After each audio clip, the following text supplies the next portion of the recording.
Hello, Andrea. Lucille. Dali! Sandali lang! Ikaw, babaeng labanos ka. Alam ko na kung ano mga pinaggagawa mo sa anak ko. Huwag na huwag kang lalapit sa anak ko. Tatamaan ka siya. Tatamaan ka ng apricot ko.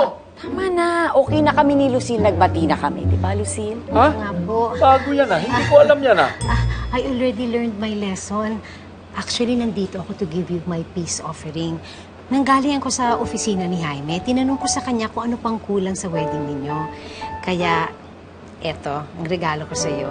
Ito yung dream wedding shoes mo. Patingin, anak. Maganda to, Sandali! Akin na yan, anak! Di kaya may maliit na bomba ito? O kaya may gas na biglang uusok? Yun nakakamatay? Wala! Maganda nga yung sapatos, anak, Kayo naman ho, nagbago na ako. Kung meron akong gustong gawin sa anak nyo, di sana inabangan ko na lang dyan sa labas. Andrea, actually, I'm leaving for London tonight.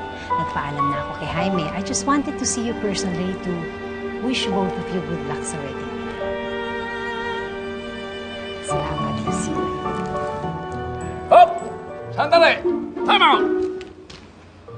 Huwag kang basta-bastang isusugod at yayakap sa anak ko. Baka may kutsilyo kang tala dyan. Taas ang kamay! Po? Taas ang kamay! Baka mga may kinakatago kang kutsilyo dyan. Isasaksak mo sa anak ko pag yakap mo sa kanya. Shh! Wala naman. Baba na yan. Wala naman Salamat, Lucille, ha? Ako, no. Thank you. Ako, sana malasin ang kasal ninyo. Ayaw! Awat mo na. Kita mo, anak?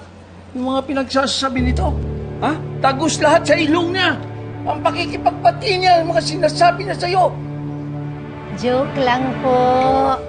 Relax. Joke lang yun? Joke lang po. Pamira. Joke lang. Anyway, I just want to wish you and Jaime well. Bye-bye. Bye, Lucille. Pinirapan ako May tama talaga yun Basa ko ron, may tama talaga yun.